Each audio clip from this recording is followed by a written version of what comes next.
Manantitra hatrany ny fiarabanantsika tsara avy rehefa namahatratra ity alarobia fa 5 ny volana novambra taona 2024. Ato anatin'izao fandaharana sakafom-panahy izao hipanjiantsika hatrany ny lohahevitra manao hoe mandrasa ho avy ny tompo. Hivavaka isika. Andriamanitra rainay, Andriamanitra tianay, Andriamanitra be famindrapo, be fahasoavana ianao. Faly ny fonay midera mankalaza manome voninahitra anao ny amin'ity fotoana ity indray izay omenao, hiarahanay aminao ato anatin'izao sakafom-panahy izao ary tenenanao aminay ihany koa. Dia ndretra izay tompo, vonona ny aino anao dia mitenena aminay Jehovah Andriamanitra vonona izay ny iaina ny teninao amin'ny anaran'i Jesosy Kristy. Amen.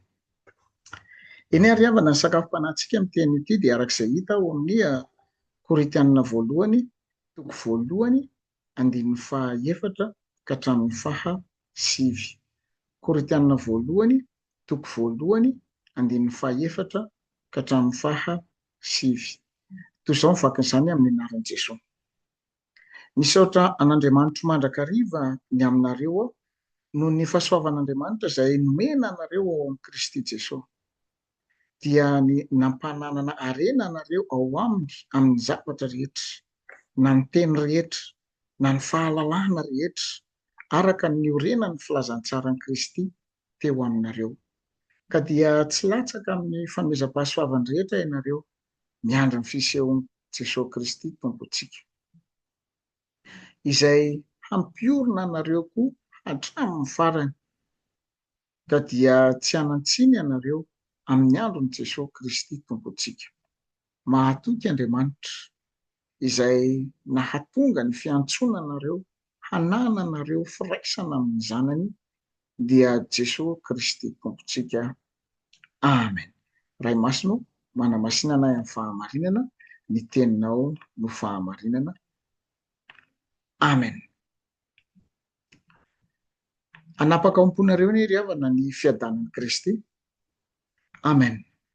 Ny fiangonana tao Korinto dia miaina tamina kolontsaina feno fakapanahy sy fisarahana be zany.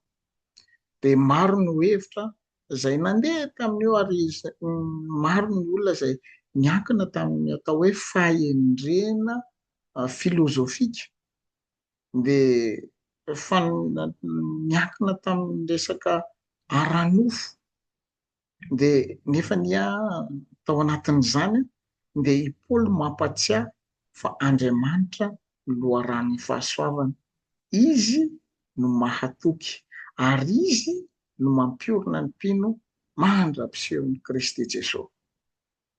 Rehefa miresaka hoe fahasoavana isika ry-havana dia karis, ny dikan'ny fahasoavana amin'ny teny Grika, dia tsy hoe fanomezana zavatra kely, fa tena hoe firotsahany ny herin'Andriamanitra ao amin'ny fiainan'ny mpino tsirairay avy. Ny zava-dehibe tsara fantaritsika anatin'izao sakafom-panahy izao ry-havana dia ny voalohany dia izao hoe Andriamanitra ny tompon'ny fahasoavana. Araka ny teneniko taminareo teo dia hoe Andriamanitra ny loharan'ny fahasoavana. Ary izany ny tenenana izao hoe Andriamanitra no tompon'ny fahasoavana. Manome fahasoavana amin'ny alalan'i Kristy Jesosy Andriamanitra. Inona moa ilay fahasoavana? Dia io ilay nijerevantsika teo amin'ilay nivakina tamintsika teo amin'ny 14, 15, 16. Dia ny eo amin'ny 15 tena hitantsika hoe nampananana harena anareo ao amin'ny zavatra rehetra, ny tena rehetra, ny fahalalana rehetra, ary iorenana izany ao amin'ny Kristy.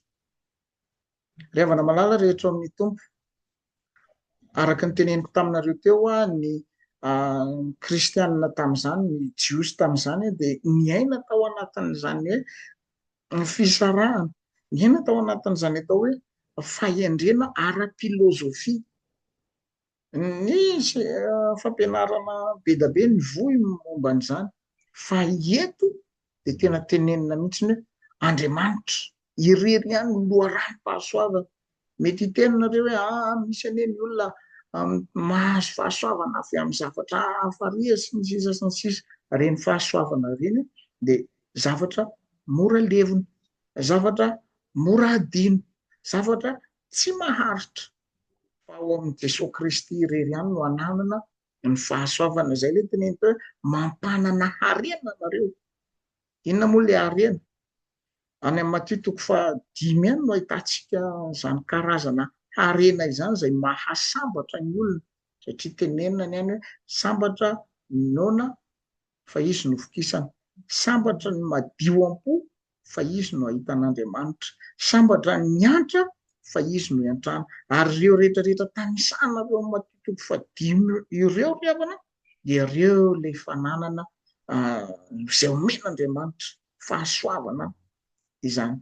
Ny atao hoe fahasoavana ihany koa nefa riavana dia izao hoe zavatra anankiray izay omen'Andriamanitra na dia tsy mendrika anao ary zany, na dia tsy mendrika ianao ny ahazo an'le izy, omen'Andriamanitra maimaim-poana anao. Ary zay le itenenany atao hoe harena reny amin'ny zavatra rehetra. Fa nisan'ny fahasoavana omen'Andriamanitra antsika ihany koa riavana dia ny teny rehetra izay aloky ny vavan'Andriamanitra. Io le ao amin'ny Matthieu 4 ny 14, tsy ny mofo ihany no iveloman'ny olona fa ny teny rehetra izay aloky ny vavan'Andriamanitra. Ary zay le teny rehetra izay aloky ny vavan'Andriamanitra izay le atao hoe fahasoavana omenantsika. Ary eto moa Paoly tena mpiteny mihitsy hoe izao Paoly apôstôly ny jentilisa, zao sy anao reo le jentilisa, ary omen'Andriamanitra zany fahasoavana izany tsika, omen'Andriamanitra ny teny isika. Tena nitenenina ny tany na ny testamenta taloha aza sy ny testamenta vaovao tena miteny mihitsy hoe ho an'ny jiosy ihany no nanaovan'Andriamanitra io zavatra io famonjena io. Fa rehefa nandeha le izy dia noho ny fahasoavan'Andriamanitra dia nihitatra nakaty amintsika jentilisa amin'ny fahalalana rehetra. Tena omen'Andriamanitra fahasoavana, fanomezam-pahasoavana avy amin'Andriamanitra ny fahalalana rehetra. Aza mieritreritra ianao ry havana fa ianao no mahay, aza mieritreritra ianao ry havana fa ianao manana diplôma tsara be. Fahasoavana avy amin'Andriamanitra izany rehetra izany. Fa ny faharoa ry havana dia izao hoe Andriamanitra no mahatoky amin'ny fiantsoana. Andriamanitra no mahatoky amin'ny fiantsoana. Tsy mandao ny antsony na dia malemy aza isika. Tsy mandao ny antsony. Ny antson'Andriamanitra le resahana eto na dia malemy aza isika. Dia eto amin'izay tena ilazana mihitsy ny hoe miantso anao Andriamanitra. Tsy mijery ny fahalemenao izy, tsy mijery ny fahosanao izy, tsy mijery anao le mosarokenatra izy, tsy mijery anao jilamboto na jilambavy izy, fa miantso anao Andriamanitra. Tadidiro ry havana fa tao anatin'ny apôstôly 12 nisy olona izay tena mangidy teo amin'ny fiarahamonina, Matthieu ny anarany na Levy, izay mpamoretra kanefa nantsoina Andriamanitra. Andriamanitra tsy niteny hoe Matthieu, amboary aloha ny toetranao, amboary aloha ny mombanao, zay ianao vao antsoina. Fa tena nantsoina Andriamanitra. Ary zay no ilazana fa tena mahatoky Andriamanitra, mampiorona ny finoantsika Andriamanitra mahatoky azy zay, ary mitazona antsika ho amin'ny firaisana amin'ny Kristy izy. Tena mahatoky any Andriamanitra. Maro anie ny olona izay hoy izy le pasterana izay hoe mpanota matevin-koditra, fa ao anatin'izany antsoina Andriamanitra antsika foana. Antsoina Andriamanitra ianao mba hitory ny filazantsara amin'ny olombelona izay malemy tahaka anao, mba hahatonga anao ho mafy, mba hahatonga le olona antsoina Andriamanitra ho mafy, fa hahatonga le olona torianao filazantsara ho tonga mafy olona tahaka anao ihany koa. Ny fahatelo ry havana dia izao: mpiandry ny tompo dia mifantoka amin'ny fahasoavana izy fa tsy amin'ny asa manokana. Mpiandry ny tompo, mpiandry Andriamanitra. Ary zany tena hoe tsy resaka. Zay le teneniko teo tsy amin'ny asa manokana, tsy resaka harena ranofo ny resahana eo, fa resaka harena ara-panahy ao amin'ny Kristy. Mifantoka amin'ny fahasoavana izy, miandry anao izy. De tena iny fa nanao an'iny ianao, nandroso ianao, eny ary, ty ary. Tadidio ry havana fa anisan'ny olona malemy ry Abrahama, anisan'ny olona malemy ry Mosesy, anisan'ny olona malemy ry Josefa, kanefa nantsoin'Andriamanitra. De rehefa nanaiky ireo, de iny Andriamanitra niaraka tamin'ny andry anazy tsara, niambina anazy tsara hoe ataoko an'izao am'izay zany reto aho, satria nanaiky ny antsoko izy aho. De namboarin'Andriamanitra. Mino aho fa mahafantatra daholo isika ry havana ny tanimanga. No atsika moa zany mety efa nisy efa tsy nahita an'izany hoe vilany tanimanga na siny tanimanga zany intsony. Fa io tanimanga io dia tany amin'ny tany ananana tany io no nalaina, de nivolavolaina, namboarina, nitsakitsahana, de namboarina, nanaovana vazy tsara tary tao an-trano tao. Satria nahoana? Rehefa nalaina iny de Andriamanitra nanamboatra anazy tahaka anao ihany koa. Nalain'Andriamanitra ianao tany amin'izay toerana nisy anao tany, tsy nivaky izy mbola feno bozaka io na feno loto io na feno inona io, fa nalainy. De inona nataony? Volavolainy, namboariny lasa fanaka tsara tarehy ny amboninahitra. Ny fiainantsika kristianina ry havana dia vokatra ny fahasoavan'Andriamanitra. Ary anisan'ny fahasoavan'Andriamanitra izay avelan'ny iainantsika, izany hoe fanamboaran'Andriamanitra anao ho tonga tahaka izao.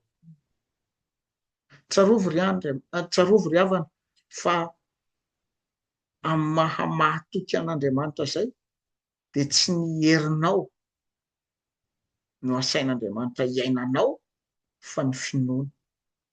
Finoana ry iainantsika ny amin'ny fahasoavan'Andriamanitra, koa aoka ho feno fisaorana mandrakariva isika. Izay le anany amin'ny voalohany any, any amin'ny 14 izy teo iny, misaotra an'Andriamanitra mandrakariva ny aminareo aho. De aoka ho feno fisaorana ianao satria nomen'Andriamanitra fahasoavana. Hivavaka isika ry havana.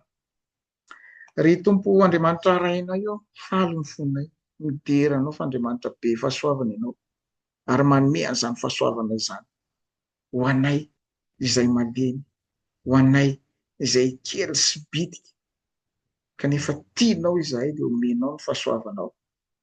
Ampianaro ry izahay Andriamanitra mba hijanona mahatoky ao anatrehanao ihany koa. Ka rehefa miantso ianao dia manaiky ny antsonao zay dia mandeha arak'izay itiavanao anay. Miaraha lalana aminay tario amin'ny alalan'ny fanainao masina izahay mba handehananay. Mendrika anao tokoa, mendrika ny fiantsonao Andriamanitra. Dia misaotra raha eo amin'ny anaran'i Jesosy. Amen. Eny ry havana dia samy hitahin'Andriamanitra indray.